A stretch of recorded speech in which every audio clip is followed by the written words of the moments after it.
Hi, my name is Marilyn, and today we will be unboxing the HPE Aruba Networking CX6200F 12-port PoE switch.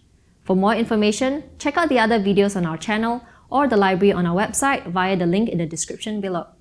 If you find this video useful, please click like and subscribe to stay up to date with all the latest content.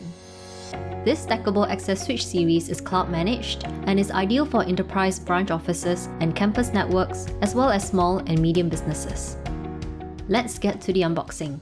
Here is your safety, compliance, and warranty documentation. In a side pocket, you will find a country-specific power cord. And in the other side pocket, you will find a wall mount kit and a rack mount kit option, which we will cover in more detail towards the end of this video.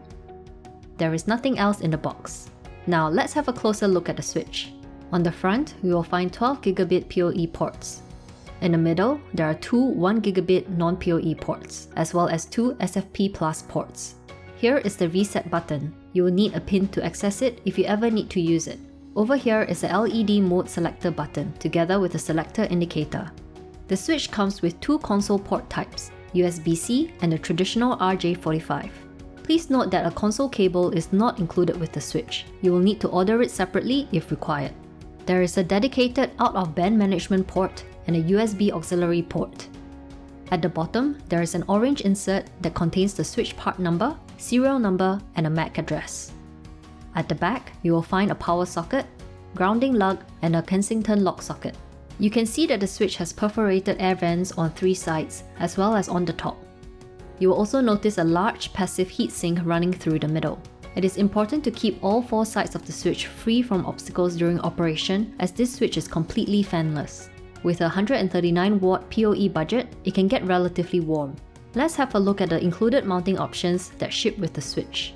There are 4 rubber feet used for desktop installation, 8 screws that are used to attach mounting brackets to the switch, 4 screws for standard 19-inch rack installation. Please note no lock nuts are included. There are 2 short brackets used for wall mounting, which are attached like this.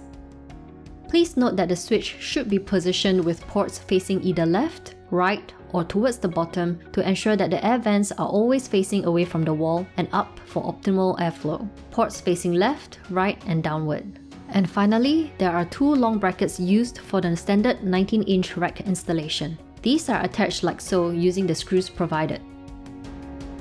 And there you have it. Check out the Phoenix Pro Club YouTube channel for more unboxing and how-to videos. If you found this video useful, please click like and subscribe to stay up to date with all the latest content. Thank you for watching!